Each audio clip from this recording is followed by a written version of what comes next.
இல்ல வளர்க்கணும்னு வளர்க்கல. ஆக்சுவலி சின்ன வயசுல முடி இருக்காதுங்க எனக்கு. இப்படிலாம் பேசி பேசி நோகடிக்காதீங்க. வளர்க்கணும்னு வளர்க்கலங்க. அது தானா வளர்ந்துடுதுங்க அப்படின்னு சொல்றாங்க. எந்திரிச்சு நிக்கிறீங்களா? Oh my God! ஒண்ணுமே பண்ணலன்னு சொல்றாங்க. வாரம் வாரம் முடிக்கு தான் ஸ்பெண்டே பண்ணுவாங்க. உங்களுக்கு எந்த ஊரு? பெங்களூர் தாங்க. நல்லா தமிழ் பேசுறீங்களே நீங்க வந்து. முடினாலே நீங்க என்ன வரும்? அப்படின்னு அழகா பேசுறீங்களே. எனக்கு ஹேர் ரொம்ப பிடிக்கும் சார். எனக்கு வந்து ரொம்ப ஆசை. கின்னஸ் வேர்ல்ட் ரெக்கார்ட்ல வந்து ஹேர் வந்து ரெப்ரசன்ட் பண்ணணும். என்னோட பாட்டியோட கனல் ட்ரீம் அது. ஓகே. அதுக்கு எவ்வளோ ரெக்கார்ட் இதுவரைக்கும் இருக்கு? எவ்வளோ பெருசா வளர்ந்துருக்காங்கன்னு? சார் ஐ திங்க் இப்போதைக்கு 14 to 15 மீட்டர்ஸ் வரைக்கும் இருக்குன்னு 14 to நினைக்கிறேன். 15 மீட்டர்ஸ். அதுக்கு மேல பண்ணாதான் கின்னஸ் வேர்ல்ட் ரெக்கார்ட் வரும். முடி இருந்துட்டா ஹெல்த்திங்கிறதே மித்து தான். முடி எவ்வளவோ முடி வச்சிருப்பாங்க. இப்போ நான் ஃபிசியோதெரபிஸ்ட் என்கிட்ட சர்வைக்கல் பெயினுக்கு வருவாங்க, டிஸ்க் பல்ஜுக்கு வருவாங்க. நல்ல ஹேர் இருக்கிற நிறைய பேர் கிட்னி டிரான்ஸ்பிளான்டேஷனுக்கெல்லாம் போயிருந்துருக்குறாங்க. இதெல்லாம் நான் பார்த்துருக்கேன். வெறும் ஹேர் மட்டும் அவங்களோட ஹெல்த்தோட இம்ப்ரெஷனாக வச்சுக்க முடியாது. ஆச்சி மசாலா ஹோட்டல் சாம்பார் மற்றும் அனுஜ் டைல்ஸ் வழங்கும் வா தமிழா வா. இன்னைக்கு நம்ம பேச போகிற தலைப்பு பார்த்தீங்கன்னா, முடிதான் வாழ்க்கை என்பவர்கள் வெர்சஸ் முடியை மிகைப்படுத்தாதீர்கள் என்பவர்கள்.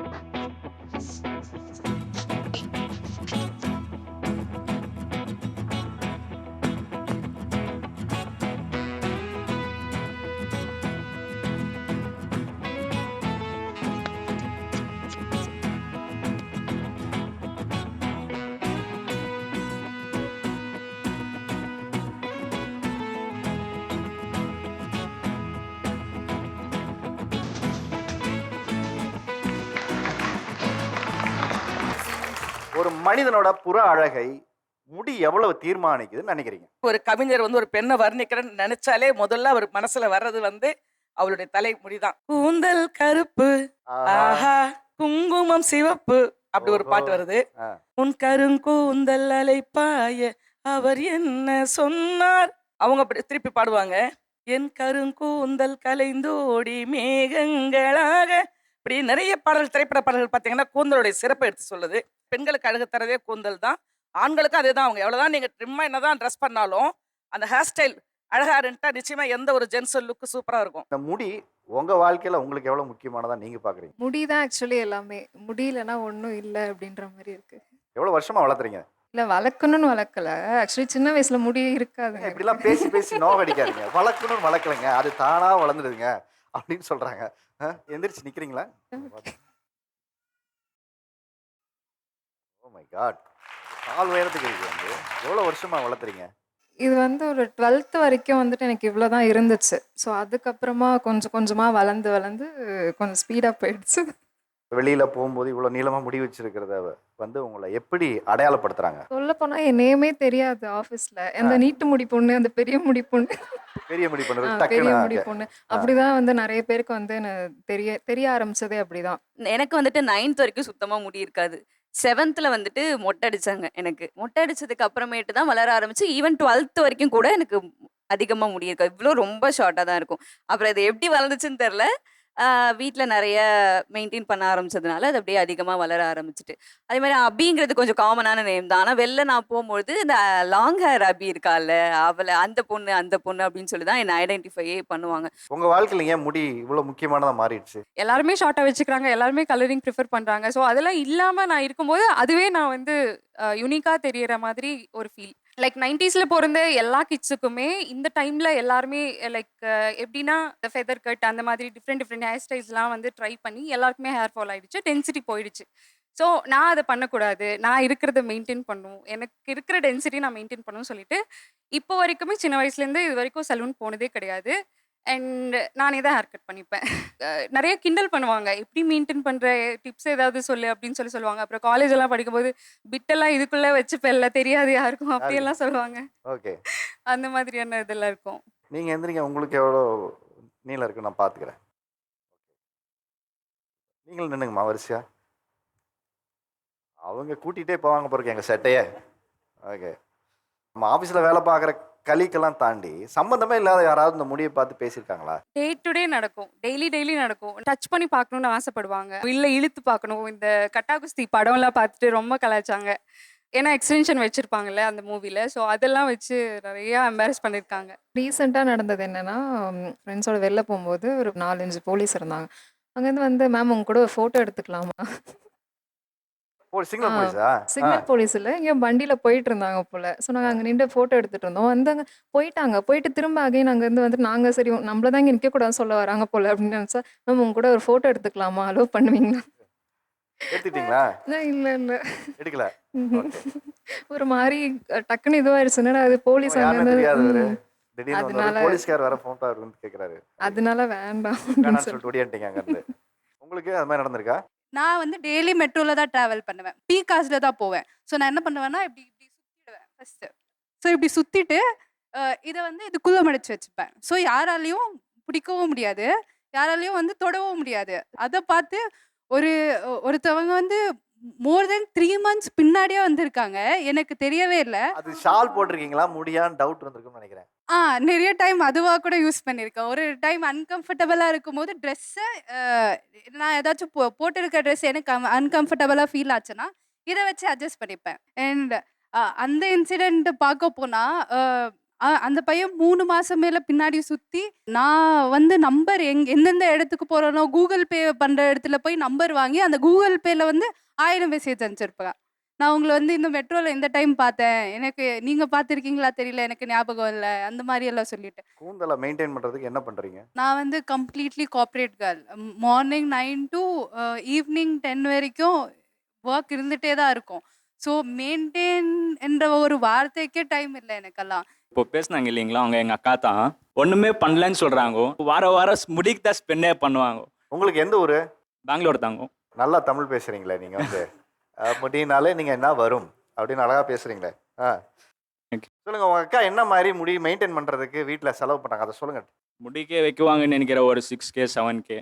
ஸோ எண்ணெய், என்னவோ ரோஸ்மெரி இலை, அந்த இலை இந்த இலை எல்லாம் இருக்கவங்க எங்கள் வீட்டில். எல்லாம் எல்லா இலை இருக்கவங்க ஏன்னா பவுடரு என்ன எல்லாமே போடுவாங்க. ஒன்றுமே போடலன்னு ஒன்றுமே சொல்ல முடியாதுங்க.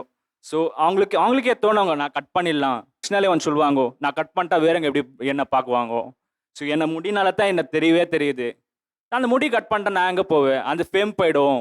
இல்ல அவங்க செய்யற வீட்ல இந்த மெயின்டெனன்ஸா பார்க்கும்போது உங்களுக்கு என்ன கடுப்பாகுது? எங்கே பார்த்தாலும் முடியே இருக்கோங்க. சீப்பெட் தான் முடி இருக்கோங்க. எங்க பெட்ல பக்கத்துல உட்காந்தா முடி இருக்கோங்க. முடி இல்லாத பிளேஸே இருக்கு, வீட்டில் ஃபுல்லும் முடி இருக்கோங்க. உங்களுக்கு எவ்வளவு நீளம் முடி இருக்குமா? பார்க்கலாம், எந்திரிச்சுனுங்க.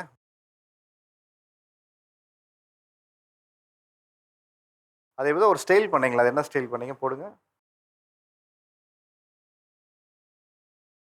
ஸோ இந்த முடி உங்களுக்கு என்ன மாதிரியான அடையாளத்தை ஏற்படுத்தி கொடுத்துருக்கு? நான் இப்போ கிட்டத்தட்ட 3 வருஷமா இந்த முடியை வளர்த்துக்கிட்டு இருக்கேன்.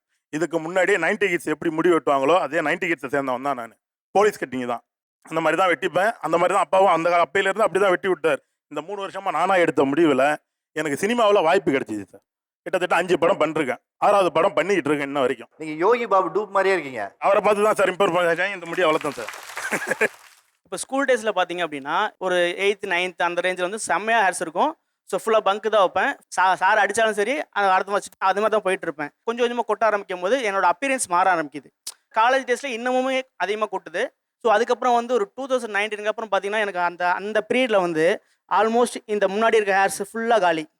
ஸோ பார்க்கவே நமக்கு வந்து ஒரு செல்ஃபி எடுக்கும் போதோ இல்லை வந்து ஒரு இன்டர்வியூக்கு போகும்போதோ இல்லை ஒருத்தர் பேசும்போதோ ஒரு செல்ஃப் கான்ஃபிடன்ஸ் நமக்கு குறையும். ஸோ இதுக்கு என்னடா பண்ணலாம் அப்படின்னு சொல்லி தேடிட்டே இருக்கும்போது ஸோ ஹேர் டிரான்ஸ்பிளான்ட் ஒரு விஷயம் இருக்குது. ஸோ அது பண்ணால் நமக்கு ஹேர் கிடைக்குன்னு ஒரு தெரியுது ஒரு 2019. ஸோ நான் வந்து 2019 ஹேர் டிரான்ஸ்பிளான்ட் பண்ணுறேன். ஃப்ரண்ட்டில் பண்ணியிருக்கேன் இந்த இடத்துல. ஸோ பண்ணதுக்கப்புறம் என் லைஃப் வந்து கம்ப்ளீட்டாக அப்படியே சேஞ்ச் ஆகுது. ஸோ எங்கே போனாலும் ஒரு ஃபுல் கான்ஃபிடன்ஸ் கிடைக்குது. ஒரு இன்டர்வியூ அட்டன் போதும் சரி, ஒரு ஃபோட்டோஸ் எடுக்கும் போதும், ஒரு ஃபங்க்ஷன் போகும்போது நல்ல ஒரு கான்ஃபிடன்ஸ் கிடைக்குது. ஸோ இது வந்து மக்களுக்கு போய் சேரணும் அப்படின்னு நான் நினச்சேன். ஹேர் டிரான்ஸ்பிளான்ட் பற்றி ஒரு அவேர்னஸ் வந்து மக்களுக்கு தெரிவிச்சிட்டு இருக்கேன். ஸோ எனக்கு தெரிஞ்ச இது வரைக்கும் ஆல்மோஸ்ட் 1000 மெம்பர்ஸ்க்கு மேலே என்கிட்ட பேசினதுக்கப்புறம் ஹேர் டிரான்ஸ்பிளான்ட் பண்ணியிருக்காங்க. மேலே கொடுங்க அப்படி. சார் ஆக்சுவலி என்னோட லைஃப்பில் வந்து என்னோட ஹேர் தான் வந்து ஒரு மெயின் ரோலாக ப்ளே பண்ணுது. ஏன்னா லைக் இப்போ நீங்கள் ரொம்ப சேடாக இருந்தீங்க, லைக் எப்படி நெக்ஸ்ட் டே ஸ்டார்ட் பண்ணுறதுன்னு தெரியாமல் இருக்கும்போது நீங்கள் பார்க்கும்போது உங்கள் ஹேரே வந்து உங்களுக்கு ஒரு கான்ஃபிடென்ஸ் கொடுக்குது. இந்த மாதிரி லைக் நீ செமையாக இருக்க, எதுக்கு நீ வந்து லைக் ரொம்ப லோவாக ஃபீல் பண்ணுற, like I am there for யூன்னு சொல்லிட்டு ஒருத்தவங்க இருக்கிற மாதிரி எனக்கு ஃபீல் ஆகும் சார். அப்புறம் என்னோட ஃபேமிலி சர்க்கிள்லாம் வந்து இது லைக் எனக்கு ஒரு ஐடென்டிட்டியாக இருக்குது. லைக் நான் இப்போ classical dancer, Bharatanatyam dancer. So வந்து லைக் எல்லாருமே சொல்லுவாங்க அந்த லாங் ஹேர் கேர்ள் அப்படிலாம் சொல்லுவாங்க சார். உங்களுக்கு இவ்வளோ பெரிய நீளமா முடி வளர்க்கணும்னு தோணி இருக்குல்ல, என்ன காரணம்? ஸோ மெயின் ரீசன் வந்து என்னோட பாட்டி, என்னோட அம்மா. ஏன்னா வெளியிலேருந்து ப்ராடக்ட்ஸ் அவ்வளோவா வாங்க மாட்டோம். 90% வந்து நேச்சுரல், 10% மட்டும்தான் லைக் வேறு வழியிலன்னு சொல்லி ஷாம்பு யூஸ் பண்ணுவோம். ஆக்சுவலி எனக்கு ஹேர் ரொம்ப பிடிக்கும் சார். எனக்கு வந்து ரொம்ப ஆசை கின்னஸ் வேர்ல்ட் ரெக்கார்டில் வந்து ஹேர் வந்து ரெப்ரசன்ட் பண்ணணும். என்னோட பாட்டியோட லைக் ட்ரீம் அது. ஓகே. அதுக்கு எவ்வளோ ரெக்கார்டு இது வரைக்கும் இருக்கு? எவ்வளோ பெருசா வளர்ந்துருக்காங்கன்னு? சார் ஐ திங்க் இப்போதைக்கு 14 to 15 மீட்டர்ஸ் வரைக்கும் இருக்குன்னு 14 to நினைக்கிறேன். 15 மீட்டர்ஸ். அதுக்கு மேலே பண்ணாதான் கின்னஸ் வேர்ல்ட் ரெக்கார்ட் வரும். நீங்க எந்திரிச்சுங்க, உங்களுக்கு எவ்வளோ முடி இருக்குன்னு பார்க்கலாம். ஓகே. நீங்களும் கிட்டத்தட்ட ஆக்சுவலி கட் பண்ணிட்டேன் சார் 10 இயர்ஸ் கழிச்சு ஃபர்ஸ்ட் டைம் அப்படியா? எப்போ கட் பண்ணீங்க? Last month. எவ்வளோ வச்சிருந்தீங்க அதுக்கு முன்னாடி? அவ்வளோ தூரம் இருந்தது. சொல்லுங்க, முடி ஏன் முக்கியம்னு நினைக்கிறீங்க? ஹெல்த்தில் நல்ல ஸ்ட்ரென்த்தனாக இருக்கணும், நல்ல டெஃபிஷியன்சிலாம் இல்லாமல் விட்டமின்ஸு எல்லாமே நல்லா இருக்கணும் அப்படின்னா ஃபஸ்ட்டு ஹேர் ப்ராப்ளம் வரும் சார். அதில் நம்ம காமிச்சு கொடுத்துரும் சார். அதனாலேயே வந்து கொஞ்சம் டேக் கேர் எடுத்துக்கிறது ரொம்ப நல்லது சார். முடி வந்து ரொம்ப முக்கியம். முடி தான் முகத்தின் அழகை தீர்மானிக்குது. அதுதான் வந்து ஆரோக்கியம் இப்படின்லாம் சொல்லும்போது, முடி முக்கியம் இல்லைன்னு நீங்கள் சொல்ல வந்திருக்கீங்களே, ஏன் முடி முக்கியம் இல்லைன்னு சொல்ல வரீங்க? சொல்லுங்க. முடி இருந்துட்டா ஹெல்த்திங்கிறதே மித்து தான். முடி எவ்வளவோ முடி வச்சுருப்பாங்க. இப்போ நான் ஃபிசியோதெரபிஸ்ட், என்கிட்ட சர்வைக்கல் பெயினுக்கு வருவாங்க, டிஸ்க் பல்ஜுக்கு வருவாங்க. நல்ல ஹேர் இருக்கிற நிறைய பேர் கிட்னி டிரான்ஸ்பிளான்டேஷனுக்கெல்லாம் போயிருந்துருக்குறாங்க. இதெல்லாம் நான் பார்த்துருக்கேன். வெறும் ஹேர் மட்டும் அவங்களோட ஹெல்த்தோட இம்ப்ரெஷனாக வச்சுக்க முடியாது. யாருக்கு வேணாலும் முடி இருக்கலாம், அப்புறமேல் இல்லாமலும் போகலாம் இல்லைங்க. அப்போ நம்ம ஜெனரேஷனை வந்து அஃபெக்ட் ஆகிற மாதிரி ஒரு மித்தா முடி இருந்தால் தான் ஹெல்த்தி, முடி இருந்தால் தான் அழகு, அந்த மாதிரி வைக்கிறதுனால மக்கள் அந்த கல்ச்சருக்கு ஈடு கொடுக்கறதுக்காக டை அடிக்கிறது, ஹேர் டிரான்ஸ்பிளான்ட் பண்ணுறது, இதில் எல்லாம் ஏகப்பட்ட சைடு எஃபெக்ட் இருக்குங்க. அவங்க மெயின்டைன் பண்ணுறதுக்காக கெமிக்கலை நோக்கியெல்லாம் போகிறப்போ நிறையா மைக்ரைன், சர்வைக்கோஜெனிக் பெயின் இந்த மாதிரியெல்லாம் வர ஆரம்பிக்குது. இதில் வந்து எல்லாத்தையுமே நார்மல் ஆக்கணும். முடி அழகு மாதிரி மொட்டையும் அழகுங்கிற ஒரு நார்மல் கேரக்டர் வரணும். மொட்டை அழகு, லைட்டாக சொட்டை இருந்தால், சிலருக்கு சொட்டை இருந்தாலாம் அழகாக இருக்குது. எப்படி இருக்கணும் அப்படி ஏத்துக்கங்க. முடி இருந்துட்டு ஒருத்தவங்க அரகண்டா பிஹேவ் பண்ணா என்ன எப்படி இருக்கும்? ஸோ கேரக்டர் மேட்டர்ஸ், அவங்களோட பொறுமை, அன்பா இருக்காங்களா, எல்லாமே மேட்டர்ஸ். எனக்கே ஓவரா ஒயிட் ஹேரோ இல்லை ஓவரா சொட்டையோ இல்லை, ரொம்ப லிட்டில் தான். ஆனால் ஷேவ்டு ஹெட் தான் நல்லா இருக்கும், ஸ்டைலாக இருக்கும் அப்படின்னு நினச்சி தான் டெய்லி ஷேவ் பண்ணிக்கிறேன். அதான் உண்மையான காரணமா? ஆமாங்க, உண்மையான காரணம். ஓகே. முடி ஏன் முக்கியம் இல்லைன்னு நினைக்கிறீங்க? நான் டாக்டர் கண்மணி, மனநல மருத்துவராக இருக்கேன். ஹேர் மட்டும்தான் வந்து இயற்கையாகவே வந்து ஒரு ஏஜுக்கு மேலே கொட்டுது, ஒரு ஏஜுக்கு மேலே நரைக்குது. அது வந்து நார்மல் ப்ராசஸ். ஸோ அதை நம்ம நார்மலாக அக்செப்ட் பண்ணிக்க ட்ரை பண்ணோம். இல்லை எனக்கு இந்த முடி இருந்தே ஆகணும், இவ்வளோ முடி நான் வளர்த்தே ஆகணும்னு நம்ம ரொம்ப அதை ஹைலைட் பண்ணும்போது அது அடுத்தவங்களுக்கு பெரிய ப்ராப்ளம் ஆகுது. உளவியல் சார்ந்து நிறைய விஷயங்கள் வந்து அதனால ஏற்படுது. உளவியல் சார்ந்து என்ன மாதிரி பிரச்சனைகள் ஓகே, ஏற்படுதுன்னு நினைக்கிறீங்க? இனிஷியலாக முடி கொட்ட ஆரம்பிக்குதுன்னு வச்சுப்போம். ஒரு யங் பீப்புள் இருக்காங்க, ஒரு 16, 18 அந்த மாதிரி பசங்கள்கிட்ட ஒரு முடி கொட்ட ஆரம்பிக்கும் போது ஒரு விதமான ஆங்ஸைட்டி வரும். என்ன ஆகும், எனக்கு முடி முழுமையாக கொட்டிடுச்சுன்னா நான் என்ன பண்ணுறது, நான் சொட்டையாயிட்டேன்னா என்ன பண்ணுறது, அந்த ஒரு ஆங்ஸைட்டி என்ன பண்ணுன்னா எனக்கு வந்து ஒரு நெகட்டிவ் எண்ணங்களை உருவாக்கும். என்ன மாதிரி நெகட்டிவ் எண்ணங்கள்னா, நான் அட்ராக்டிவாக இல்லை, அவங்க பார்வைக்கு நான் அழகா தெரியல. ஸோ இந்த எண்ணமாகப்பட்டது நான் நல்லாவே இருந்தாலும், என்னோட சாதனைகள் நிறையாவே இருந்தாலும், நிறைய பேர் வந்து சூப்பராக பாடுவாங்க, நிறைய பேருக்கு நிறைய திறமைகள் இருக்கும், படிப்பில் ஸ்ட்ராங்காக இருப்பாங்க. பட் அதெல்லாம் விட்டுட்டு நான் அழகா இல்லை, பிகாஸ் எனக்கு முடியல, நான் அதனால வந்து ஒரு க்ரௌடை ஃபேஸ் பண்ண மாட்டேன், நான் இங்கே வந்து முன்னாடி வந்து என்னோட கருத்துக்களை தெரிவிக்க மாட்டேன், நான் பின்னாடி ஒதுங்கி இருந்துக்கிறேன்னு ஒதுங்க ஆரம்பிக்கிறாங்க. சில டைம் வந்து அந்த முடி சரியாகிறதுக்கும் வாய்ப்பு இருக்கு இல்லையா? கொஞ்ச நாள் ஒரு ஃபேஸ் இருக்கும் முடி கொட்டுறது, அப்புறம் வளர்ந்துடலாம். பட் இதை வந்து அவங்க அதை பற்றி தீவிரமாக யோசிக்க ஆரம்பிக்கும் போது இன்டென்ஸ் ஆங்ஸைட்டியாக போகுது. கிட்டத்தட்ட வந்து 30% 35% வந்து ஆங்ஸைட்டினால முடி கொட்டுது, முடி குறைஞ்சிருதுன்னு சொல்கிறாங்க. எங்கள் அழகுக்கு முடி ரொம்ப முக்கியம்னு சொல்லும் போது நம்ம வந்து ஒரு யங் ஜெனரேஷன்லேருந்தே இதெல்லாம் தாங்க நார்மல், நீ இப்படி தான் இருக்கணும், இந்த மாதிரி அளவுக்கு தான் உனக்கு முடி இருக்கணும், இப்படி இருந்தால் தான் உன்னை இந்த சமூகம் ஏற்றுக்குங்கிற பார்வையை, ஒரு எண்ணத்தை வந்து அவங்க மேலே நம்ம திணிக்க ஆரம்பிக்கிறோம். ஸோ அந்த எண்ணத்தை நம்ம திணிக்க ஆரம்பிக்கும் போது அவங்களுக்கு அதை நோக்கி ஓடணுங்கிற ப்ரெஷரை நம்ம கொடுக்குறோம் இல்லையா? இந்த சொசைட்டில நம்ம வாழ்றதுக்கு தேவையான திறமையை தாண்டி இங்க முடி இல்லைங்கிறது ஒரு பிரச்சனையா ஆக்கப்படுதுன்னு சொல்றீங்க. ஒரு கொஸ்டின் சார் இந்த மேம்கிட்ட. மேம் நீங்கள் சொன்னீங்க ஆன்சைட்டி இருக்குன்னு. ஒரே ஒரு நான் பார்க்க எப்படி மேம் இருக்கேன் இப்போ? பேசுறத வச்சு உங்களுக்குள்ள ஒரு பேசுறது இல்லை மேம், பார்க்கறது. நான் ஃபர்ஸ்ட் வந்து நான் உங்ககிட்ட பேச மாட்டேன், பார்க்கறத வச்சு நீங்கள் சொல்லுங்க. பார்க்கறத வச்சு நார்மலாக தான் இருக்கீங்க, எதுவும் டிஃபரன்ஸ் தெரியும். அது அவங்களோட பெர்ஸ்பெக்டிவ். இதே காஸ்டியூம் தான் நான் ஒரு பாயிண்ட்ல எனக்கு ஃபீல் ஆச்சு, சரி நம்ம தான் இப்படி ஃபீல் பண்ணிட்டு இருக்கோமோ, நமக்கு தான் இப்படி ஃபீல் ஆகுதோ, முடி கொட்டுறது ஃபீல் ஆகுதோன்னு சொல்லிட்டு நானே ஒரு டெஸ்ட் வச்சுக்கிட்டேன் எனக்கே. இதே காஸ்டியூம்ஸை நான் போட்டு ஒரு 10 பேர்த்த ரிவ்யூ எடுத்தேன். சின்ன குழந்தையிலேருந்து பெரியவங்களும் இருக்கேன் ஃபேமிலியில். மாமா பார்க்குறக்கு எப்படி இருக்கேன், அண்ணன் பார்க்குறக்கு நான் சூப்பராக இருக்கீங்கண்ணா, காஸ்டியூம் எப்போவுமே உங்கள் காஸ்டியூம் சூப்பராக இருக்கும், நான் காலேஜ்லேருந்து நான் பார்த்துட்ருக்கேன் காஸ்டியூம் சூப்பராக. ஆனால் இந்த முடி கொஞ்சம்ண்ணா, இந்த முடி மட்டும் சரி பண்ணிட்டீங்கன்னா சூப்பர்ண்ணா, நீங்கள் காலேஜில் படித்த மாதிரி இருப்பீங்கண்ணா அப்படின்னு சொல்லுவாங்க. எங்கள் அம்மாட்ட, அம்மா உன் பையன் பார்க்குறக்கு எப்படிம்மா இருக்கேன், நல்லா தான்டா இருக்க, ஆனாலும் இந்த ஹேர் டிரான்ஸ்பரண்ட்னு சொல்கிறாங்களே, ஏதாவது ட்ரை பண்ணி பார்க்குறியா நீ அப்படின்னாங்க. இல்லைம்மா சரி ஓகேம்மா, எங்கள் தாத்தட்ட நல்லா தான் சாமி இருக்கேன், இந்த முடியை மட்டும் வளர்த்துக்கோ சாமி அப்படின்னு சொல்லிட்டு போயிடுவாப்ல. அப்போது எனக்கே என்னது, இந்த சொசைட்டியே எனக்கு அப்படி தோணலை, நான் டிப்ரெஷன் ஆகலை, எனக்கும் அப்படி தான் தோணுது, இந்த சொசைட்டியும் நீ அப்படி தான் பார்க்குது. ஸோ இப்படி கண்டிப்பாக வேணும். சரி, இப்போ உங்களுக்கு இவ்வளவு தூரம் ரிவ்யூ பண்ணதுக்கு அப்புறமா உங்களுக்கு முடிதான் ஒரு பிரச்சனையா எல்லாருமே சொல்லியிருக்காங்க. கண்டிப்பாக அதை வளர்த்துறதுக்கு என்ன மாதிரியான முயற்சி பண்ணியிருக்கீங்க? முயல் ரத்தம் சார், இதை நான் சொல்லியே ஆகணும். அதோட ஸ்மெல் சத்தியமாக தாங்கவே முடியாது. அதை செஞ்சிருக்கீங்களா? அதையும் செஞ்சுட்டேன். மூக்கு பிடிச்சிட்டு அதை தேய்ச்சிட்டு அப்படியே ஒரு 1 hour 2 hour அது வளர்ந்துருக்கா? முயல் ரத்தத்தை தலையில தேய்ச்சா? No use sir. எனக்கு யூஸ் ஆகல. சின்ன வெங்காயம் தேய்ச்சிருக்கேன். சின்ன வெங்காயம்லாம் தேய்ச்சிங்கன்னா அதோட ஸ்மெல் அப்படியே, நீங்கள் குளிச்சாலும் 10 வாட்டி குளிச்சாலும் ஸ்மெல் அப்படியே தான் இருக்கும். இந்த மாதிரி இதெல்லாம் சரி, முயல் ரத்தம் ட்ரை பண்ணியாச்சு. காட்டுவாசி என்னன்னு சொல்லுவாங்க, அதையும் ட்ரை பண்ணியாச்சு சார். இதெல்லாம் நான் இன்ஸ்டாகிராம்லையோ இதுலையோ பார்த்துட்டு அந்த ஊருக்கு காட்டுக்குள்ளெல்லாம் போயிருக்கேங்க சார். தேடிட்டு போயிட்டு அந்த எண்ணெயெல்லாம் தேடிட்டு பார்த்து எடுத்துகிட்டு வருவேன். அங்கே பார்த்தா முயல் ஒட்டுக்க, இந்த வீடியோஸ்லாம் பார்த்துருப்பீங்கன்னு நினைக்கிறேன், முயல் ரத்தத்தில் செய்கிறோம், தாங்க முயல், இதான் முயல் அப்படின்னா, சரி இது உண்மையாலுமே வளர்ந்துரும் போல அப்படின்னு சொல்லிட்டு நேரில் போயிட்டுலாம் வாங்கிட்டு வந்து யூஸ் பண்ணியிருப்பேன். ஆனால் ஒரு யூஸ் இல்லை. அதனால தான் அது எல்லாத்தையும் நிறுத்திட்டு ஹேர் ட்ரான்ஸ்ஃபர் பண்ணிருக்கு, அமௌண்ட் சேவ் பண்ணிவிட்டு ஹேர் ட்ரான்ஸ்ஃபர் தான் ஒரே தீர்வு. ஏன் முடி முக்கியம் இல்லைன்னு நினைக்கிறீங்க? இப்போ அந்த ஒயிட் சுடிதார் வந்து அழகாக இருக்காங்க, நிறையா ஹேர் வச்சுருக்காங்க. பட் ஆனால் இப்போ அவங்க ஃப்யூச்சரில் வந்து அவங்களுக்கு முடியெல்லாம் வெள்ளையாயிரும்ல, அப்போ பார்க்குறப்ப அவங்க ஒரு விச் மாதிரி தான் இருப்பாங்க. கரெக்டு. அதாவது மனக்குமுறல் எப்படி சொல்லிட்டாங்க பார்த்தீங்களா? நீங்கள் வயசாகி வெள்ளை முடி ஆனா நீங்கள் ஜெகன்மோகினி படத்தில் வர்ற ஒரு பேய் மாதிரி ஆவீங்கன்னு, ரொம்ப டீசெண்டாக இங்கிலீஷ் விச் மாதிரி இருப்பீங்கன்ட்டாங்க. இப்போ அவங்களாம் பார்க்கறதுக்கு ஃபோர்ஸ்டாக வளர்க்குற மாதிரி இருக்குது சார். ஃபோர்ஸ்டாவா? வெட்டணும்னு ஆசை இருக்குது, ஆனால் வெட்ட முடியல வீட்டில். அந்த மாதிரி சொல்கிறீங்க. வெட்டணும்னு ஆசை இருக்குது, ஆனால் வளர்க்கணுங்கிற கட்டாயமாக வளர்க்குறாங்க. கட்டாயம் இல்லை சார், அட்டென்ஷன் கிரியேட் பண்ணுறதுக்காக. வளர்க்குறாங்க. அதாவது நார்மலாக அவங்களாம் பார்க்குறப்பே ஹேர்லாம் அப்படியே முன்னாடி போட்டுட்டு சீன் போட்டுட்டு என்னை எல்லாரும் பார்க்கணும் அந்த மாதிரி பண்ணுற மாதிரி இருக்குது சார். அப்புறம் லாங் ஹேர் இருக்கிறது டிஸ்கம்ஃபர்ட் தான் சார். என்னோட பொண்ணுக்கு லாங் ஹேர் இருக்கும் சார். நான் 8:30க்கு அவள் கிளம்பணும், நான் 8:15க்கு நான் வேலையெல்லாம் முடிச்சிட்டா கிட்டத்தட்ட 1/4 மணி நேரம் கிட்டக்க அந்த தலையை பின்னி நான் அவ்வளோ தூரம் லாங்காக பிடிச்சி இழுத்து உட்கார வச்சு அதை மடித்து போட்டு விடணும் சார். அது அவளுக்கு டிஸ்கம்ஃபர்ட் தான் சார். நீங்கள்லாம் அட்டென்ஷன் கிரியேட் பண்ணுறதுக்காக முடி வளர்த்துறீங்க அப்படின்னு சொல்கிறாங்க. இதை வெட்டிட்டா அவங்களோட அடையாளம் அப்படிங்கிறது அங்கே பூஜ்ஜியம் ஆகிடுங்கிறத அவங்க இன்டெரக்டாக சொல்கிறாங்க. இங்கே இருக்கிறவங்க யாருமே அவங்களை அழகுபடுத்திக்கிறதுக்காக எதுவுமே பண்ணலையா? எதுவுமே பண்ணலையா? பண்ணிக்கிறோம். ஃபேஸ் மேக்கப் போட்டுக்கிறது அதெல்லாம் பண்றது ஓகே. ஹேருக்கு நீங்க எதுவுமே பண்ணலையா? எதுவுமே பண்ணல. யா அவங்க அப்படி முன்னாடி இப்படி போட்டுக்கணும் அப்படிலாம் அவசியம் இல்லை சார். பின்னாடி கூட போட்டுக்கலாம்ல. இது எப்படி இருக்குன்னா எங்களுக்கும் சேர்த்து அவங்க டெசிஷன் மேக்கிங் பண்ற மாதிரி எங்களுக்கு ஃபீல் ஆகுது. திணிப்பு. சார் ஆக்சுவலி அவங்க நிறைய முடி வச்சிருக்கவங்கள பார்த்தா எனக்கு என்ன ஃபீல் ஆகுதுன்னா, அவங்களுக்குலாம் அந்த வெயில் டைம்ல கசகசன்னு இருக்காதா? ஏன்னா எனக்கு ஃபர்ஸ்ட் ஷார்ட் ஹேர் தான் இருந்துச்சு, இவ்வளோதான் இருந்தது. எனக்கு அந்த சம்மர் சீசன்ல பாத்தீங்கன்னா அவ்வளோ கசகசன்னு இருக்கும்.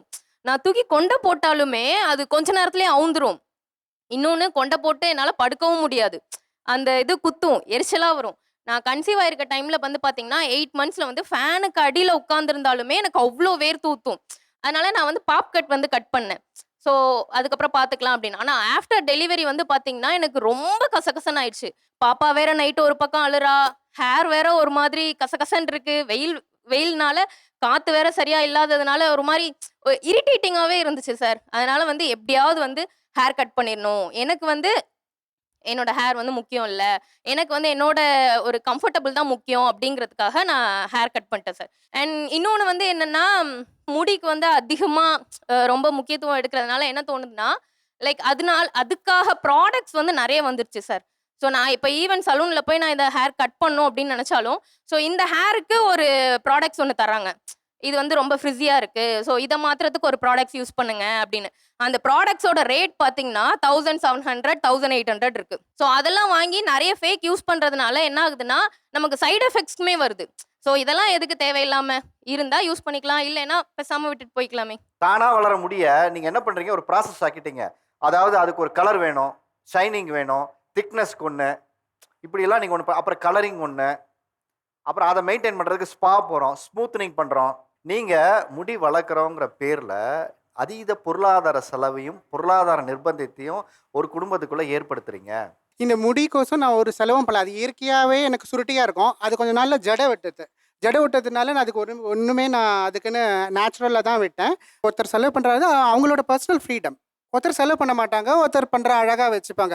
அது இன்னொருத்தரோட பர்சனல் ஸ்பேஸில் எதுக்கு நீங்கள் போய் அனாவசியமாக குறுக்கிடுறீங்க? இப்போ நம்ம பேசலாம், என்னதான் எனக்கு முடி இல்லைனாலும் பரவாயில்ல, எனக்கு ஹாப்பியானுவேன்.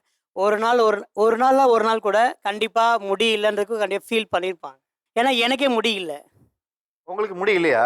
ஆமாம். ஓகே. நான் வச்சிருக்குது விக்கு. உங்களுக்கு எவ்வளோ வயசாகுது? எனக்கு 34. எப்போ வச்சுக்கிட்டீங்க இந்த விக்கு? 1 இயராக வச்சுருக்கேன். ஏன்னா முடி இல்லாததுக்கான ஃபீல் நான் நிறைய பண்ணியிருக்கேன், நான் அனுபவிச்சிருக்கேன். பார்த்தீங்கன்னா ஏஜ் அதிகமாக தெரியும். 34ன்னு பார்க்கும்போது நிறைய பேர் சொல்லுவாங்க 45 அந்த மாதிரிலாம் சொல்லுவாங்க. என்கிட்ட எல்லா திறமையும் இருக்குது. பட் இருந்தாலும் கூட எனக்கு இது ஒரு இருந்தால் நல்லா இருக்கும் நான் ஃபீல் பண்ணுறேன். சார், இதுக்கு முன்னாடி நான் வந்து முடி இதோட கம்மியாக தான் வச்சுருந்தேன். அப்போ வந்து என்னோட லைஃப் ஸ்டைல் வந்து வேறு. எனக்கு ஏரியாவில் யாரும் அவ்வளோவா கண்டுக்க மாட்டாங்க, யாரும் என்னை ரெஸ்பாண்ட் பண்ண மாட்டாங்க. இப்போ வந்து நான் முடி வளர்த்து ஒரு ஸ்டேஜுக்கு வந்ததுக்கப்புறம் எல்லோரும் என்னை பார்த்து பேசுவாங்க, என்னடா என்ன பண்ணுற. இப்போ நான் ரீசெண்டாக 1 மந்த்துக்கு முன்னாடி தான் இந்த ஹேர் கட் பண்ணேன். கட் பண்ணதுக்கே நிறையா பேர் வந்து ஏன்டா கட் பண்ண அது நல்லா இருந்தது, உன்னோட ஐடென்டிட்டி அதான், ஏன் கட் பண்ண. அங்கே ஒரு ப்ரோ சொன்னார், முடியலால் என்ன கிடைக்க போகுது. பட் எனக்கு வந்து என் முடியலனால எனக்கு ஒரு வாழ்க்கையே சேஞ்ச் ஆன மாதிரி, ஒரு லைஃப் ஒரு சேஞ்ச் மூமெண்ட் ஆன மாதிரி எனக்கு ஒரு ஃபீலிங்கு.